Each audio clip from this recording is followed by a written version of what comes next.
Ustaz Somad, ketika manusia lahir, maka sesungguhnya saat itu sudah mulai mengalami kematian.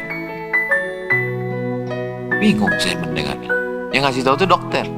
Ustadz, ketika kita lahir, kita langsung mengalami kematian. Saya tanya. Maksudnya dokter? Tak saya tanya. Saya diam aja. Nanti pasti dijelaskannya sendiri kan? Masa pula profesor bertanya? Malu lah kita. Saya diam aja. Ustadz, manusia ini ketika lahir, dia mulai mengalami kematian. Rupanya maksud dia, waktu manusia itu lahir, beberapa sel tubuhnya mulai mati.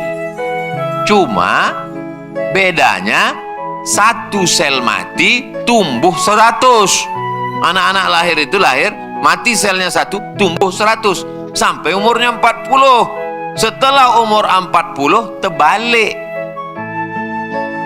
Lebih banyak yang mati daripada yang tumbuh. Sampai pada akhirnya puncaknya mati semua dan tak ada yang tumbuh lagi. Terus maka diperiksa dokter, gimana Pak? Nah, berarti sudah selesai itu, tak ada yang tumbuh lagi. Jadi dari umur 1 sampai umur ke-40, sesungguhnya kita sudah mulai mati, tapi yang tumbuh lebih banyak. Rambutnya tumbuh, badannya tumbuh, kan ada iklannya itu. Bertumbuh itu ke atas, bukan ke samping, gitu kan? Ini mengalami pertumbuhan. Sel-sel kita tuh ada yang mati, tapi dia tetap bertumbuh lebih banyak daripada yang mati. Begitu sampai umur 40, lebih banyak yang mati daripada yang tumbuh. Saya merasakan itu. Walaupun Bapak mungkin tak percaya saya bilang saya ini udah 40, tapi saya merasakan lebih banyak yang mati daripada yang tumbuh. Mata mulai berkurang, pikiran mulai berkurang, sampai pada akhirnya kita mati total.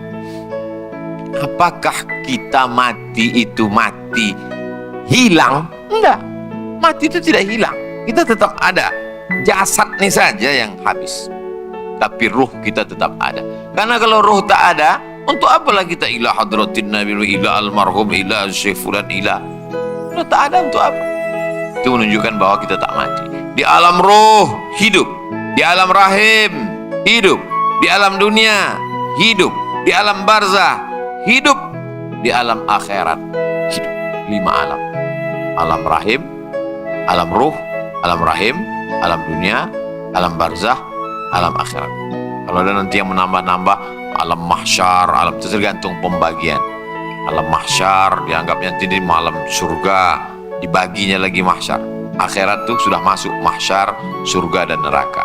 Jadi pada hakikatnya kita ini adalah hidup. Hanya saja jasad ini yang mati, tapi nanti kemudian jasad ini pun hidup bangkit lagi. Karena kalau cuma masuk surga ruh, saya tak mau.